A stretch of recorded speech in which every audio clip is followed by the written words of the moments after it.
Eu não sabia muito bem o que olhar quando me aventurei com a filmadora pelas escolas de Florianópolis visitadas ao longo dessa pesquisa.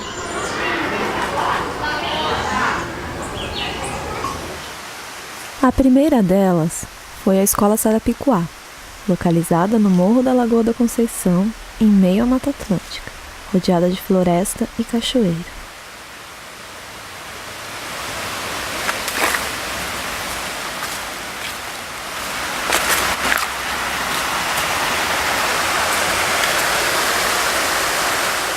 Talvez, por essa proximidade com a natureza, ela seja procurada por muitas famílias como sendo uma escola alternativa, mas não só por isso.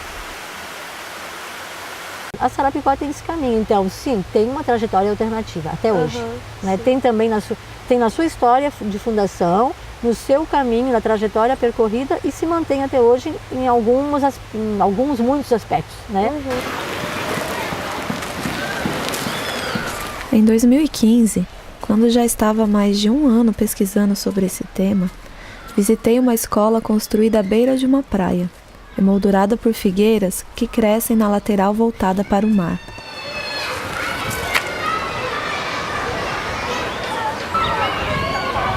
No centro do pátio, uma mangueira gigante, guardiã de um escorregador que desliza as crianças até o chão de areia.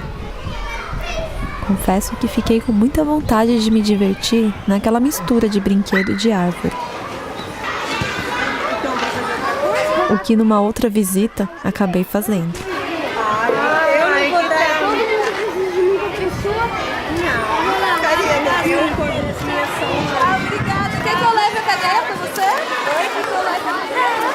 De 5 a 5 anos, eles fazem 5, é o último ano antes do final. A Kátia foi quem me recebeu a primeira vez que fui à escola Praia do Riso, em Coqueiros. Ela ficou interessada na ideia de capturar com a imagem aquilo que seria o alternativo daquela escola. Mas seria possível traduzir em imagens o que é uma educação alternativa?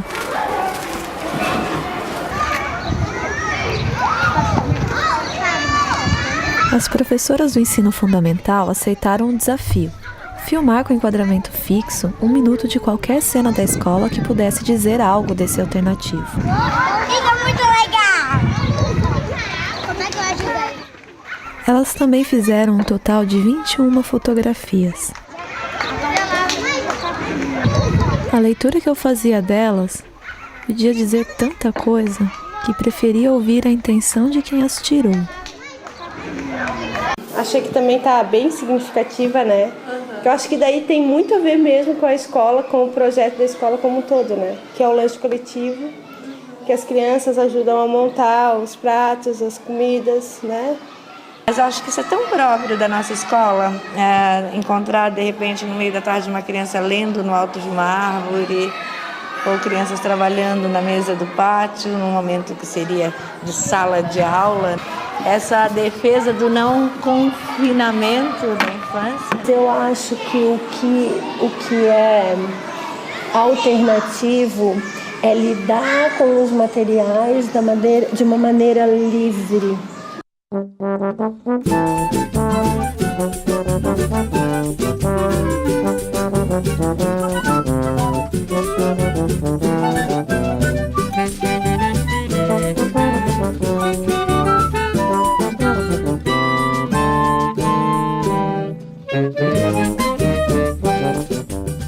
Para além das escolas, mirei minha câmera para outros caminhos que poderiam dar pistas acerca do que pode ser uma educação alternativa, sendo o curso de formação em pedagogia Waldorf um deles.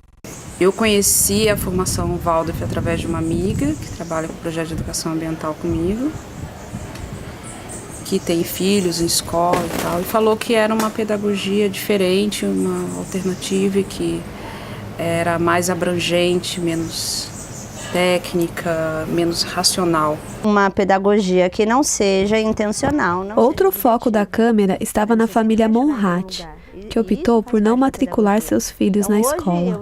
Hoje eu me considero uma despedagoga, né? Tem a desescolarização, eu sou uma despedagoga, porque eu não acredito mais em nenhuma pedagogia. Por quê? porque a ensinagem vem sempre de fora para dentro. Um terceiro olhar foi lançado ao Coletivo Alecrim de Educação, uma cooperativa familiar da qual fazia parte desde a sua fundação. Por estar tão envolvida com essa experiência, filmá-la e incluí-la na pesquisa foi muito difícil, pois não conseguia me desvincular para ter um olhar objetivo. Pessoas que fundaram e que estavam preocupadas em fazer uma escola diferente, como ela assim colocava, chamavam a escola de escola alternativa. A alternativa é quê? Em relação à escola tradicional, ou às perspectivas mais tradicionais de educação, que tem o professor no espaço, o professor como o principal articulador, o conteúdo é centrado no conhecimento e nem tanto nas relações, a escola tradicional. E o alternativo, ele acabou assumindo uma conotação um tanto pejorativa, né? Numa determinada época, que dentro dessa categoria cabem muitas coisas. Durante a montagem do filme, percebi que o material bruto reforçava falsas dicotomias, que não dialogavam com as experiências que me propus apresentar. Nessa conversa sobre educação livre, por exemplo, me faltaram imagens que correspondessem a esse conceito tão prezado pela desescolarização. A própria linguagem da câmera, ora fixa, buscando determinada neutralidade, ora na mão, me incluindo no documentário com imagens tremidas e em movimento, evidenciava as dualidades que eu queria evitar. O subjetivo se contrapondo ao objetivo.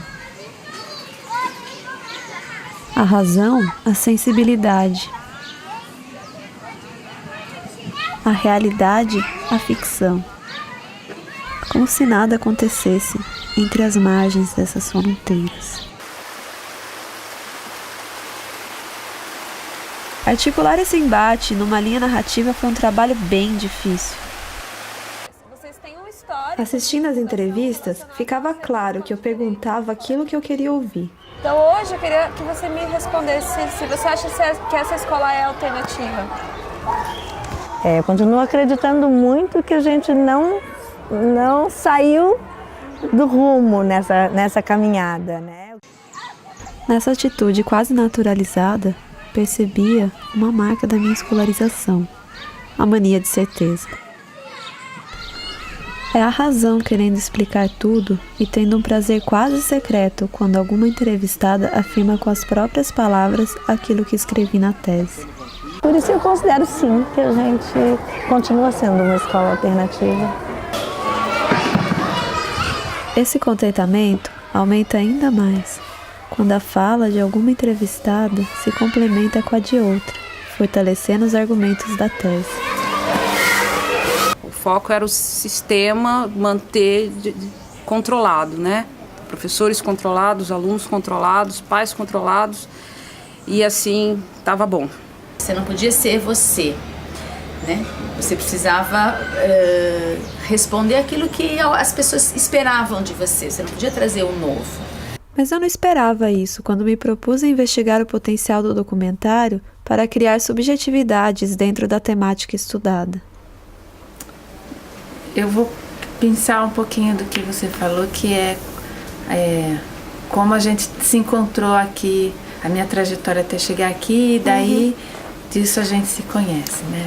Não se tratava apenas da escolha dos personagens, mas de uma abordagem que se distanciasse do idealismo e do discurso acabado, para estar com os corpos, com os gestos, com as falas, em frequente deriva.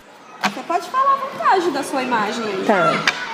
Como estar com estes corpos, gestos e falas capturados pela câmera filmadora e ainda assim estar em frequente deriva?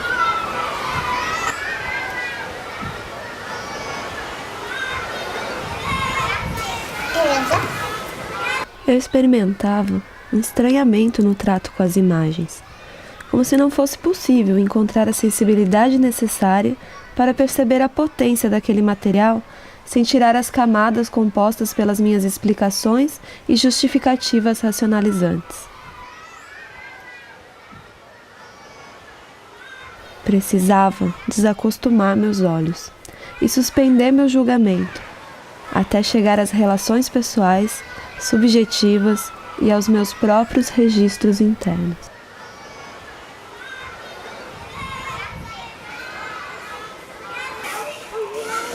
Tive uma boa surpresa quando parei de procurar por fatos e contextos que pudessem provar a minha hipótese de pesquisa.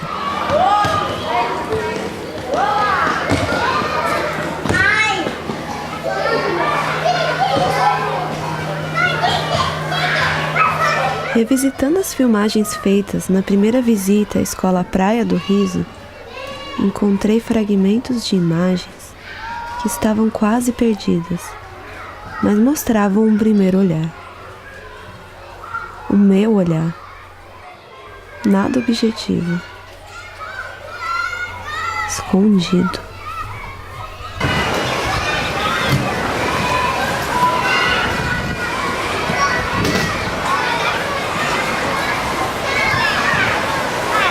Às vezes um olhar preocupado em não filmar as crianças sem a permissão dos responsáveis.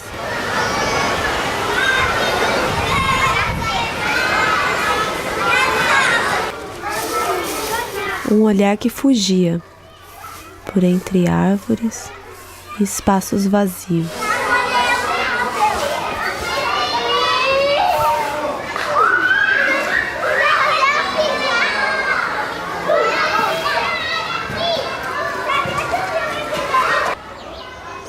Essa preocupação não existia nas filmagens que fiz na primeira visita a Sarapicuá.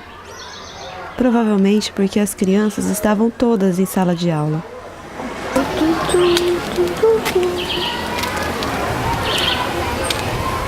Caminhava despreocupada, focando as estruturas da escola, que nesse primeiro olhar julgava ser a essência do que é alternativo.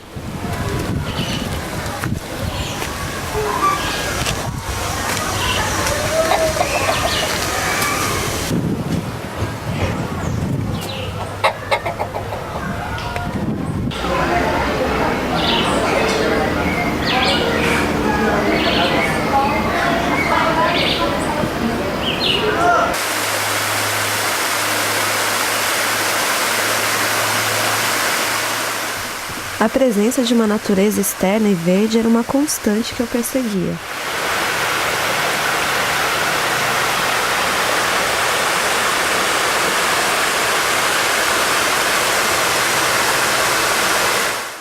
Acumulei várias tomadas curtas de árvores, nas quais perdi o foco, procurando por frutos nos galhos.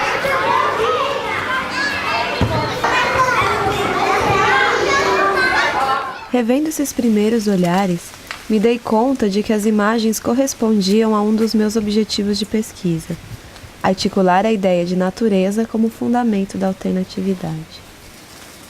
E há um discurso de natureza aqui na escola? Assim, como que é a relação com a natureza nessa escola?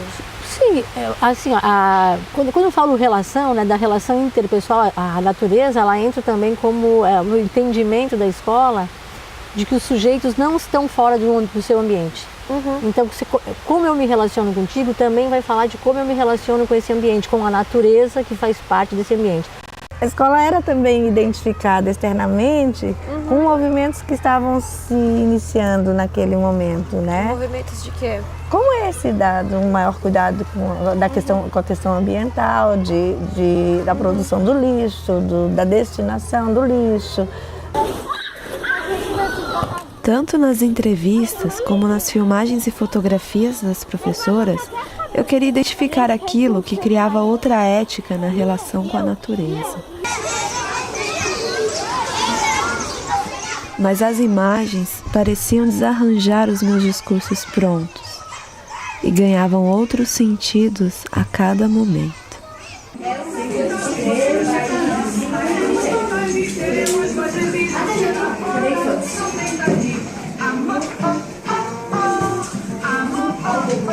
Quando eu parei de procurar por uma definição de alternativo naquelas imagens, encontrei um ruído revelador.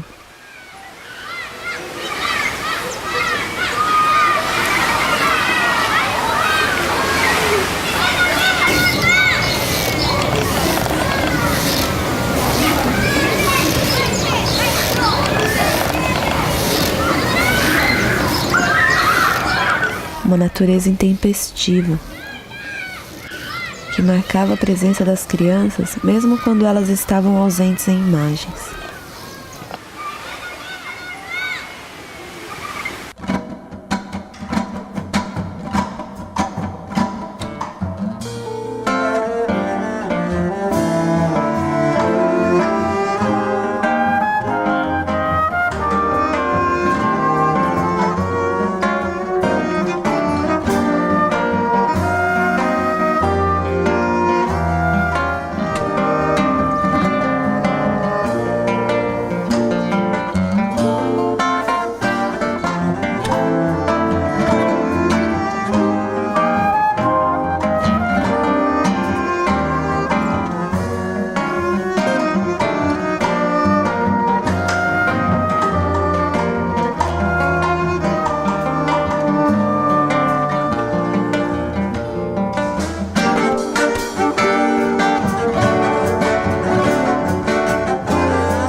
Liberdade para o devir.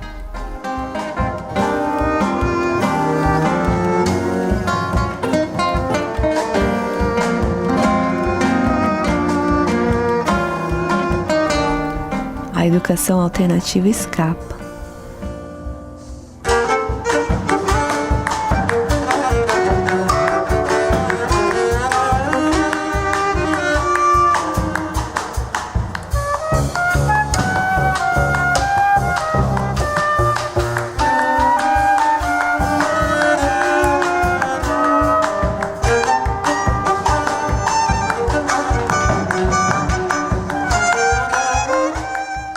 Sua potência está na ordem do sensível e do invisível.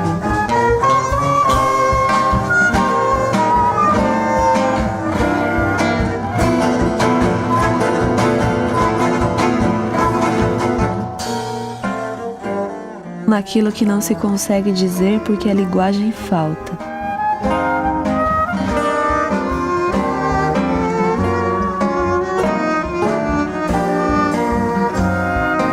Desliza os sentidos que não cessam de partir e nem param de chegar.